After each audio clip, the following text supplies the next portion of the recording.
Hello, everybody. My name is Dave Mantell with Stabler Wealth Management. Thank you for joining today's webinar. Very excited about this webinar as this is a very freeing conversation for folks. And a lot of times, the thought of retiring at age 55 just seems too good to be true, or just too many complications to be able to pull off. So today we're going to break down what it looks like and how to retire from Boeing at age 55. If you are 56 or 57 or 58, for that matter, absolutely still applies. Same thing if you're 52, 53, 54. Wonderful. I'm glad you're joining right now. So we could start going over what steps to be taking and thinking about as you look at whether 55 is in the cards or not. So we'll look at why 55 is such an important age and the steps you can be doing to make that a reality. All right. So as always, let me pull up the deck here and we will kick off. All right, we are in business. So today's webinar, how to retire from Boeing at age 55. For today's webinar, we're covering a few key areas here.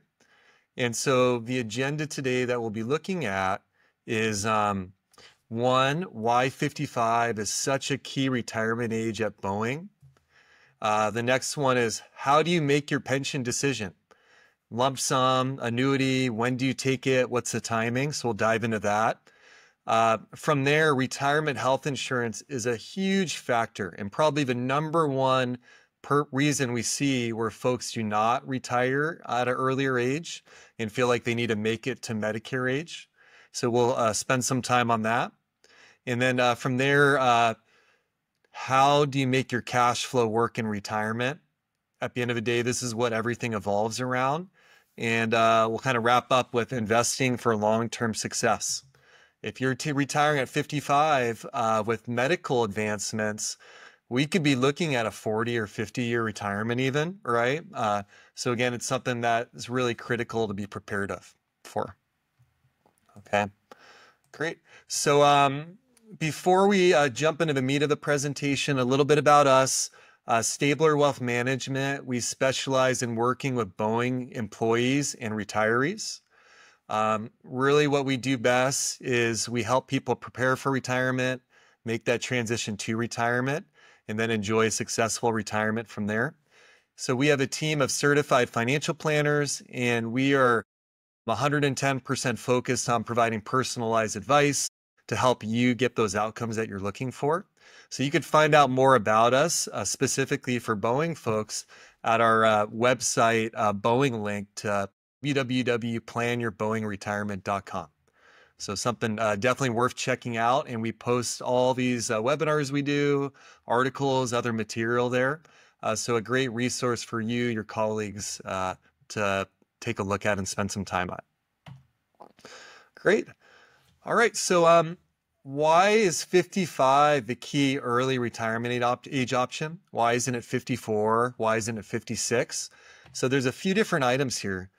The first of which is the way that Boeing's pensions are set up across the board is that before age 55, if you separate from Boeing, you get the bad penalties. And as a result, your pension benefit, whether the annuity or lump sum, takes a massive haircut.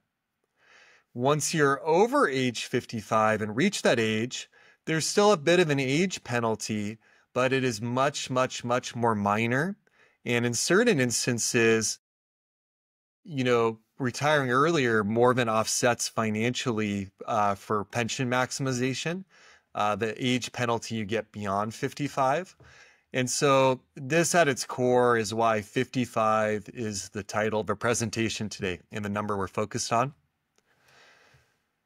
I alluded to this a little bit. At age 55, one, you could take the annuity or lump sum without the bad penalties.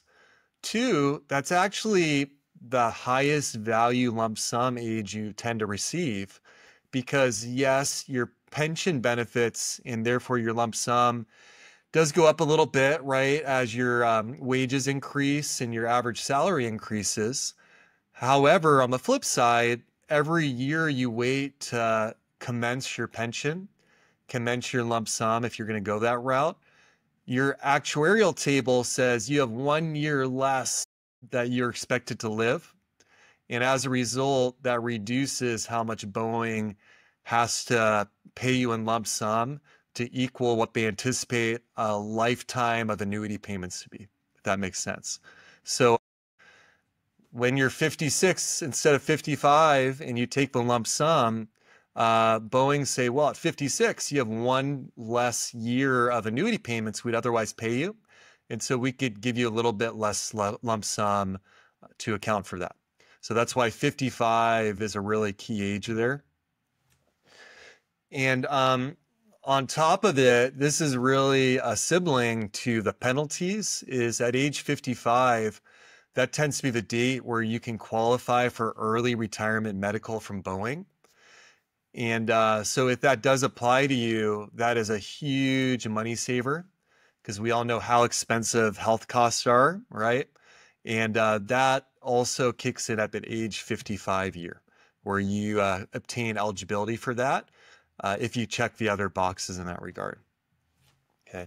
And then there's some other items on age 55 I'll go into a bit that allows you to access your accounts a bit earlier, specifically your 401k without penalty. Okay. So to build on that, when assessing your benefits before 55, so voluntary exits, you get a stiff reduction. This is the bad penalties like we talked about, where it's a huge haircut on your pension, annuity, or lump sum, either route that you go. One caveat here is that during layoffs, it's tended to be age 49 can be the magic number instead of 55 if you are laid off.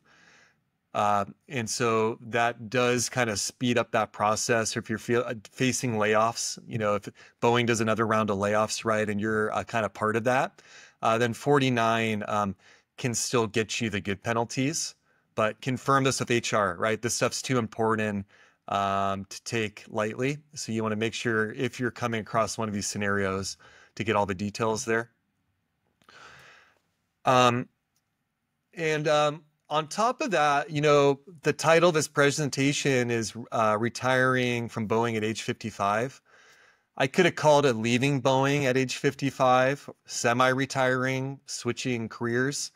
The retirement subject title has a little bit better ring to it. But this is basically if you separate from Boeing, right? Or retiring from Boeing in a sense. You can leave Boeing at 55, take the lump sum, take the annuity, get the early retirement medical, and then go work somewhere else if you want. But the key catalyst is just opening up that age where you could separate from Boeing and still get all the goodies. Okay. And yep. And then on top of this, gosh, it is so important to map out your timeline as you're making these decisions. We'll go into this a little bit more in terms of commencing your pension, lump sum timing. But this is one of the biggest financial decisions you're going to make in your life, when to retire, what that looks like. And on top of that, in most cases, this is the only time you've done it, right? This isn't something you do every week or every month. So really suggest ironing out all the details, the different sequencing, what confirmations to make. I will say, while I might have, you know, spooked you a little bit when I kind of provide the levity of the situation, plus the fact you've never done this before, you know, honestly, work with your financial planner. This is what we do. I kind of kicked off with, we help people retire. So you do not have to go it alone. But nonetheless, kind of coming up with a timeline yourself or with your financial planner is a big deal as you jump into this decision. Okay. So we talked about why 55 is sort of the golden age. From there, the real big determination to make is how do you do your pension and how you navigate that. And as a starting point, it's so critical to know the trade-offs, right? So to summarize, on the right-hand side of the screen, this is the pension, this is the annuity, which basically means monthly payments for life.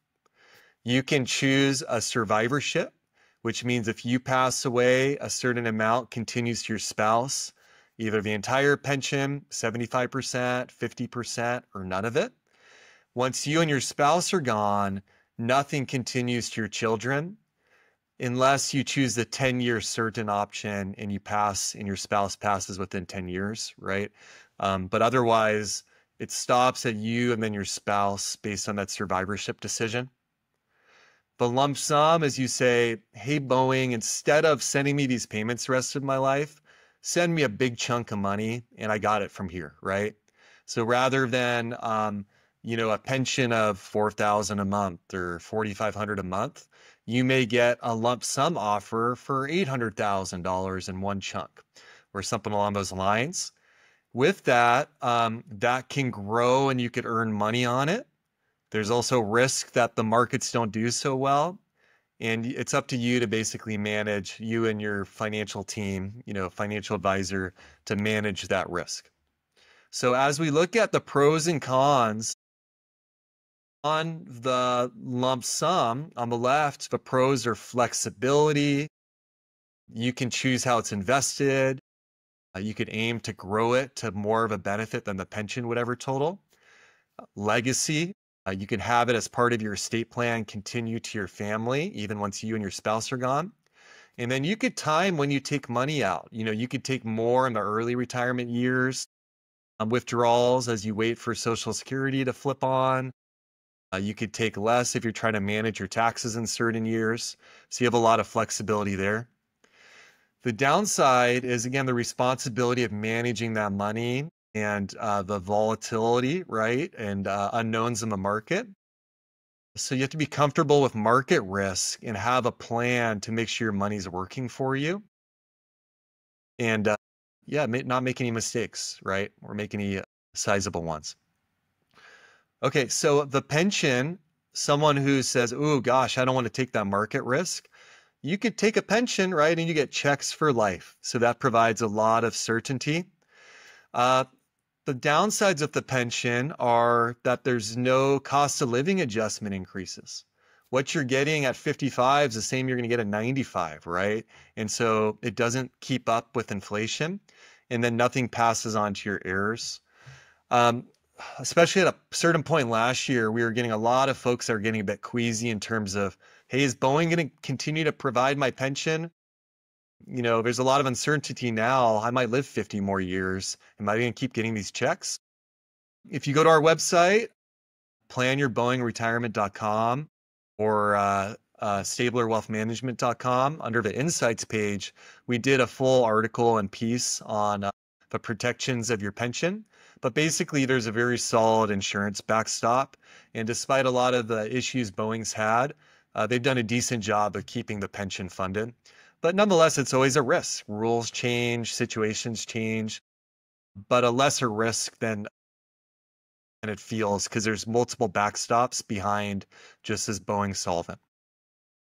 So, it's really situational which one's right for you. I'm going to go over that next.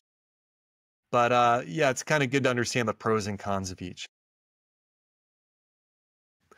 So as I just mentioned on the prior slide, this is a personal decision. If you have poor health or good health, if it's important to keep that legacy for your children, they need support down the road. If you just don't like the pension not going up with inflation, or you have worries about Boeing still, or you're uncomfortable with market risk, right? All these things factor into the best decision for you. And so a lot of times it's good to start with what feels right in your core. We'll go through all the information to make the decision, show the math, and then that will kind of help create a well thought out, informed decision there. With that being said, it is helpful to run the math and see X's and O's. Is one more favorable than the other for your personal situation? And so, again, here's an example.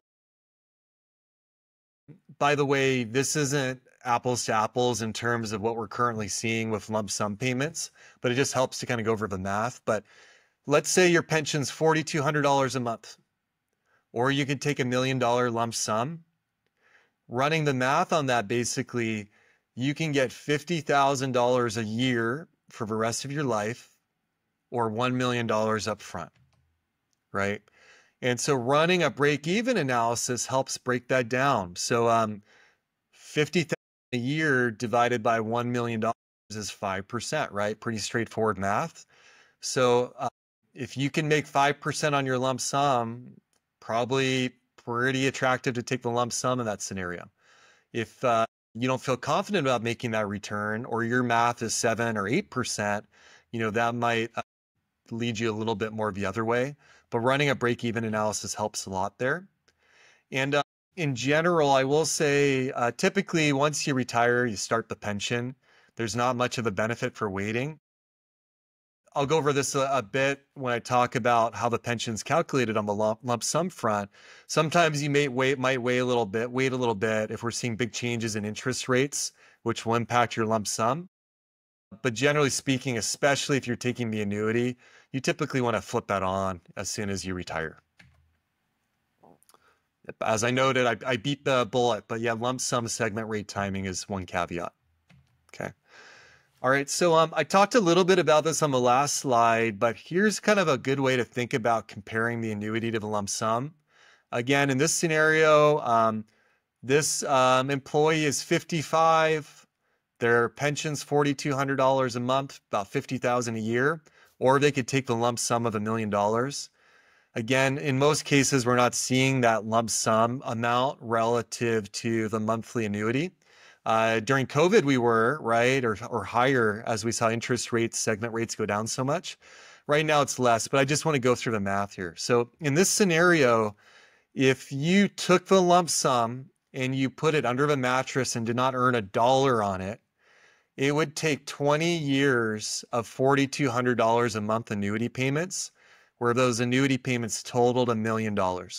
So if you retire at 55, at age 75, just putting those annuity payments, and stacking them up and adding the balance, you would get to $1 million, right? Most cases, actuarial tables have folks living beyond 75, but also the hope is you'll earn some money on the lump sum too, okay? All right, well, the middle box says, what if we earn more than under the mattress, but we make 3% a year? So pretty minor amount. Again, a lot of safe bond funds right now are yielding 5%, but we could see rates go down and things change. But this would be if you're only making 3% a year.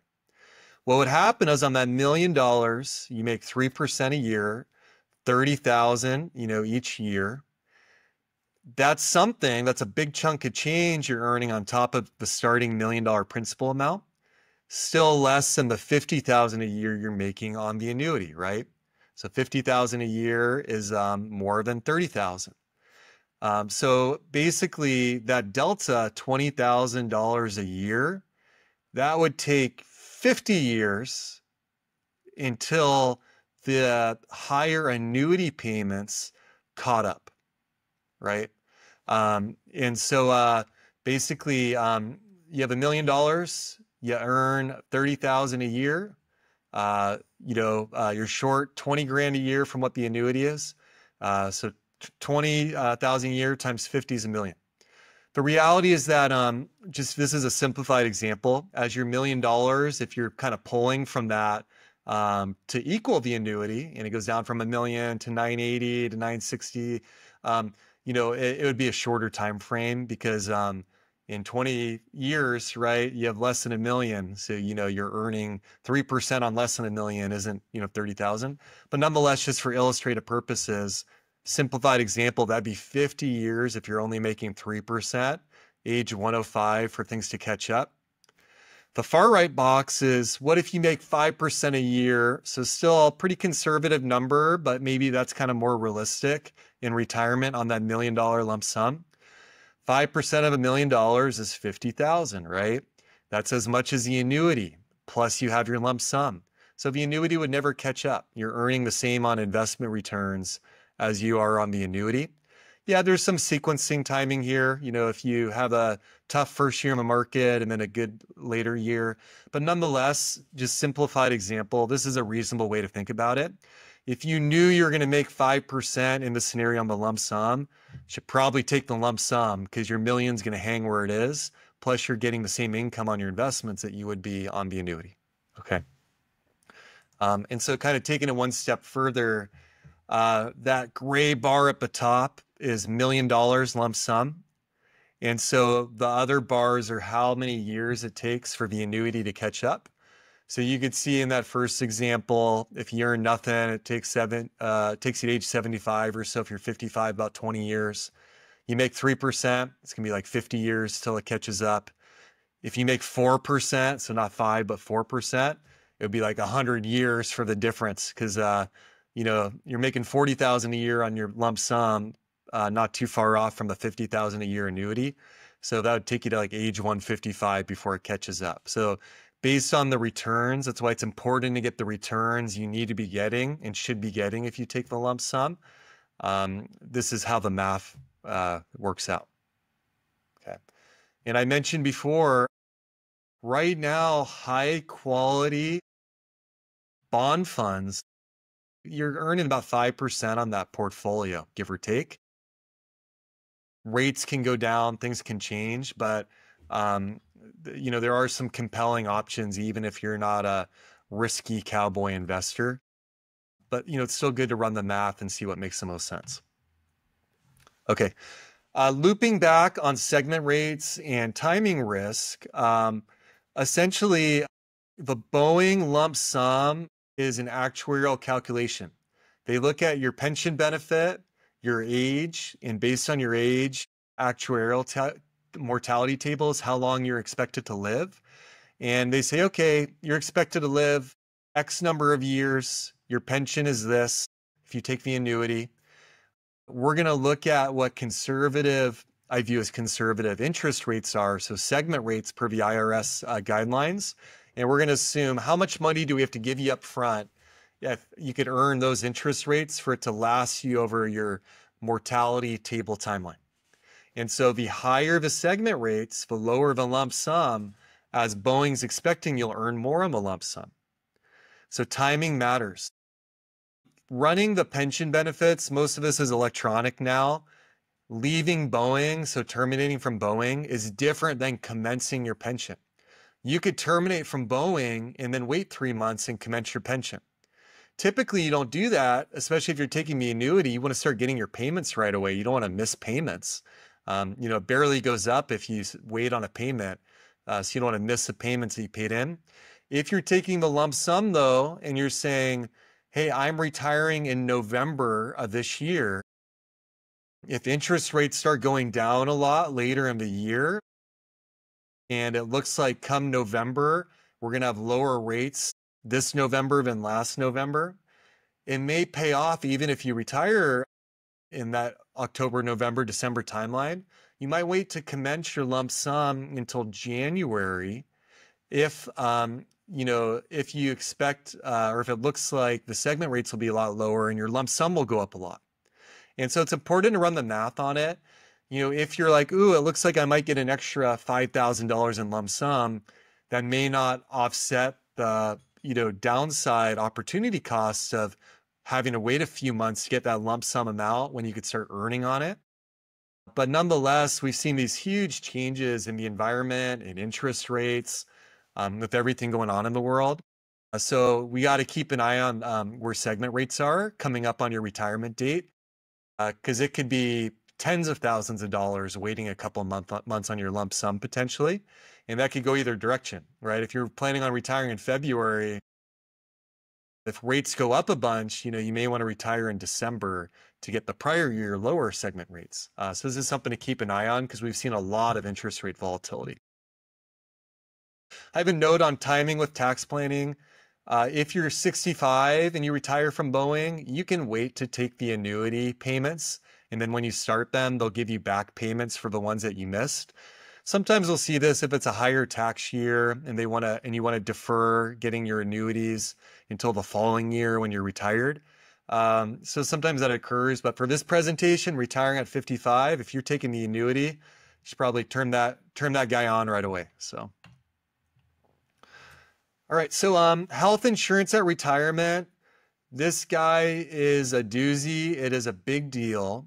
The way it works at Boeing typically is if you were last hired before 2007, so you've worked consecutively at Boeing since 2007, as a kind of a full-time employee, generally you would retire for early retirement medical, and you are able to stay on Boeing retirement insurance. It might cost a little bit more than you're paying now. Sometimes that's not the case. Sometimes, depending on when you started at Boeing, it could be, very low. But I'll tell you, it's a lot less than private insurance, and it's good insurance. So this is a big one to confirm. We've seen all kinds of instances. We had one client we worked with where they had left Boeing, went back like January 1st of 2008. So they did not get their early retirement medical. It was a heartbreaker. They still retired at about 56, I think. So we had a path to do it. But it's really important to know if you qualify for this or not, because that could be a several $100,000 difference for you and your spouse before you get to Medicare age. So this is a big deal. And the way that early retirement works at Boeing for you, your spouse, dependents to be on it, the employee basically has to be attached to Boeing insurance. So, sometimes you may be older than your spouse. You turn 65, you get flipped over to Medicare, right? Your spouse is still on the early retirement medical. You want to make sure this works with your health needs, but you likely want to stay on the Boeing Aetna Medicare plan at that point, a Medicare Advantage plan, so your spouse can stay on the early retirement medical. But if you're looking at doing the retirement dance here in the next couple years in your mid-50s, I would verify with HR that you do qualify, just so there's no misunderstandings there. I will say this is one that Boeing can theoretically move the goalposts on. So for non-union, I believe my understanding is that Boeing can always change this. They don't have to keep it going. There would be a lot of, backlash, but still, you could say, oh, great, I qualify. I'm on my retirement medical. I'm 57 now. I'm 2 years in. And the rules can change where you may have to get private insurance. So we want to make sure we have a bit of a cushion here and we're prepared for that. For those that are SPIA, I know we have union contracts coming up, I believe next year. So this will be one to watch, and a bit of a indication where things are going, just if we're able to get that in the next contract and keep it there. Okay, good. So we talked about pension decision. We've talked about health insurance. We've talked about retirement timing. At the end of the day, retirement is all about getting paychecks even when you stop working and having money come in the door, whether it's pension, Social Security, investment income, to cover your needs, right? So we have everybody do this. We have this, I shouldn't say easy because it's still a little bit of work to fill out, but we have this one-page spending plan sheet. We call it a retirement spending plan. Everybody thinking about retirement should do this exercise so they know what they need lifestyle-wise coming up and to make sure that they're ready to support that. And this is the biggest risk in a prior presentation. We call it retirement icebergs we typically see. Is people say, oh, I'll probably spend less when I'm retired than working. I don't have dry cleaning. Yeah, I don't think I spend that much. Then you get into retirement, you have all this time on your hands. You want to do the bucket list. You want to travel. You want to get the camper trailer. You're going to spend more time in the shop, right? And your spending tends to be quite a bit more than it was when you're working. So it's really good to do the exercise just like any Fortune 100 company does and be like, hey, what's my spending need to keep a lifestyle I want in retirement? And does my financial plan support that? So we do a trial run, we do a retirement blueprint, we go through all the motions on here. So when you pull the trigger, you are ready. But this is just critical for anybody considering retirement. Likewise, if you want a copy of this sheet, just shoot us a note. I'll have our email and contact information here in a couple slides, but we'd be happy to provide that to you. Yep. For this slide, it was kind of interesting kind of running this, but I was just doing the math. I'm like, hey, if you're retiring at 55, the way medical advances are working, gosh, really good chance you got to be ready to live into your mid 90s, maybe 100s. We have one client who's 105 years old. Believe it or not, they weren't from Boeing. The family worked in the airline industry though before. But anyways, it could happen. And with all the medical technology, it's likely longevity will increase. So you're like, you need to be ready for a 40+ year retirement if you are retiring at 55. That is a lot of years. Most cases, you're going to be retired for more years than you're working. And so on one hand, that is wonderful, right? You get to work for yourself. You could get into what ventures you want. You could pursue your passions. On the same time, it's so important for your investment plan to align with your retirement plan because there's no margin for error. We need to get this right. Another retirement iceberg I see is that people not only may be invested too aggressively where their portfolio can't weather volatility, you could be invested too conservatively where it doesn't keep up with inflation. I got a pretty interesting statistic here. So $1 in 1980, when you think about how the costs of things have gone up, $1 in 1980 would only buy you 26 cents of stuff today, right? That's just how the cost has gone up on things. So that's 45 years. In this scenario, looking at this timeline, $1 million today at age 100, if you're 55, would feel like 260,000 because everything costs more. $1 million isn't as much, right? And so it's so critical not only to just say, hey, I'm going to try to spend my last dollar the day I die, I'm going to time it. You really have to keep up with your buying power.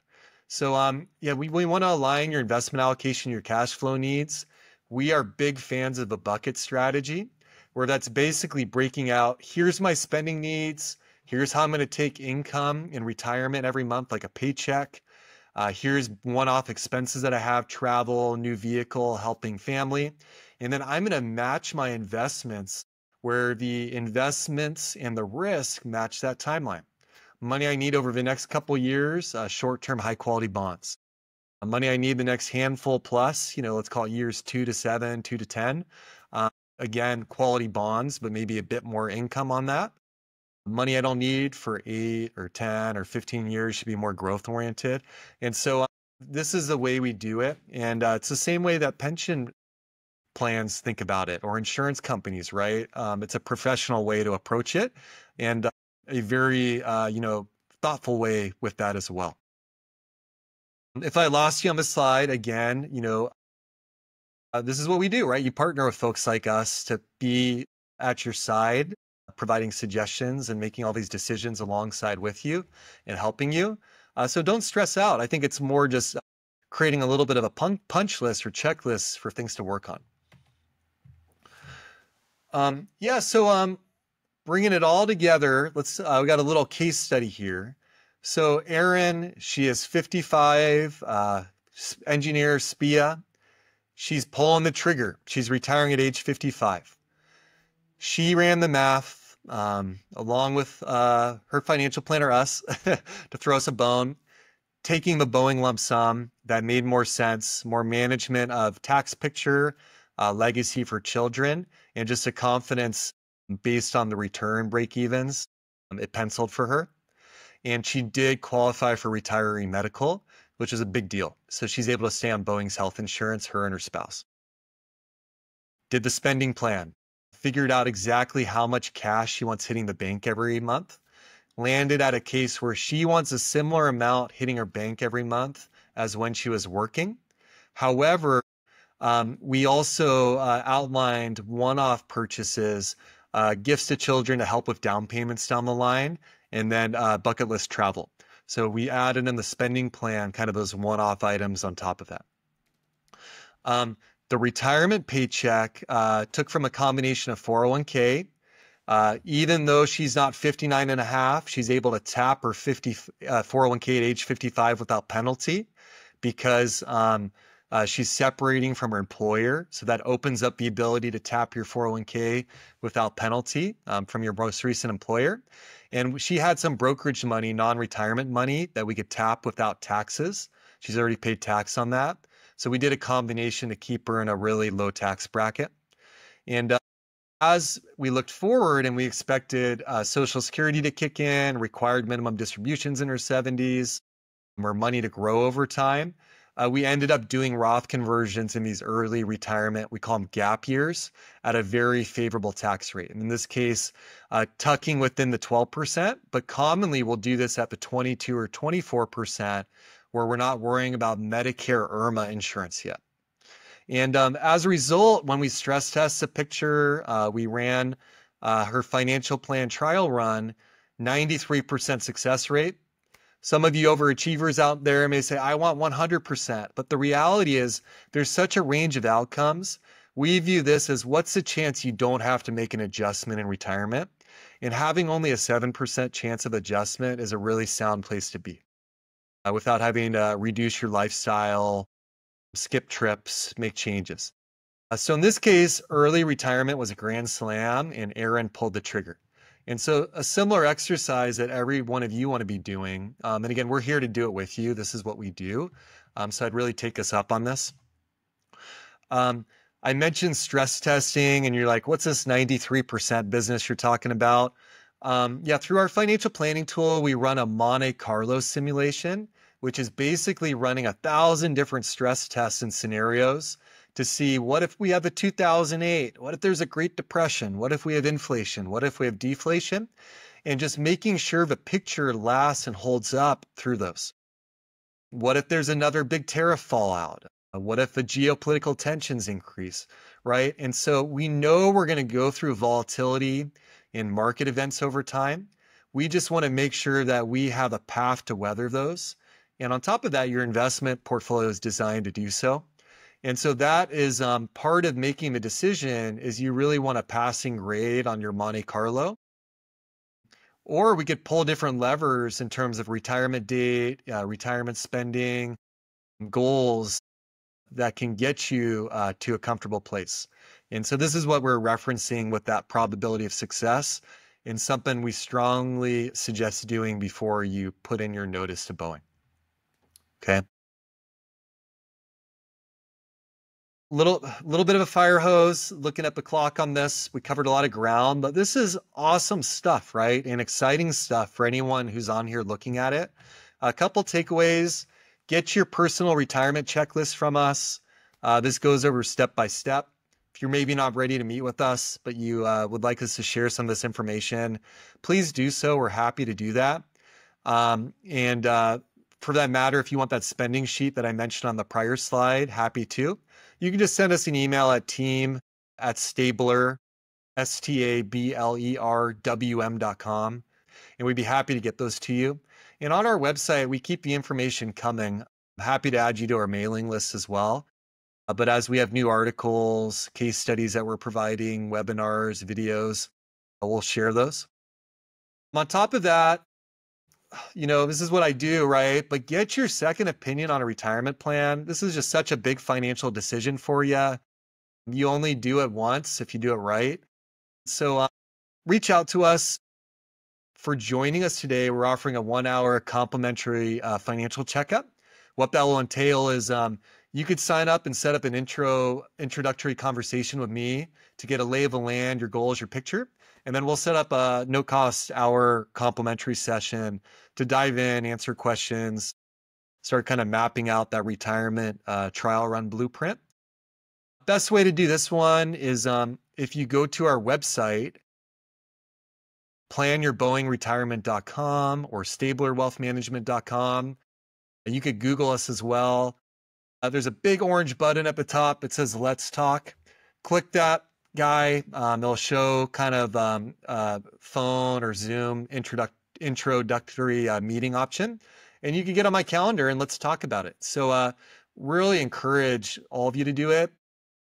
my encouragement has paid off because as we've been doing these, we've had so many folks signing up, which is awesome. And a lot of these people, it makes sense as a good partnership for us to work with going forward.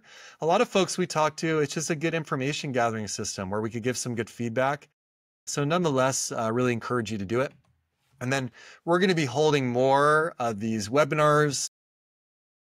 Yeah, let me know if you guys want to do in-person seminars again. We were doing these and COVID kind of happened, right? But those are kind of a neat way to connect in person. You know, we've done some of these kind of in Everett by the campus.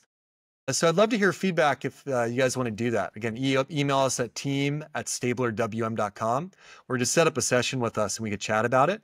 But we'll keep these coming. And this is how we meet people. So extend these invitations to your colleagues. We've got wonderful feedback. We're going to keep the information coming. So really appreciate you passing this on. So thank you again for your time. Looking forward to talking to many of you and just don't hesitate to contact us with any questions. All right. So take care and enjoy the rest of your day. Thank you so much.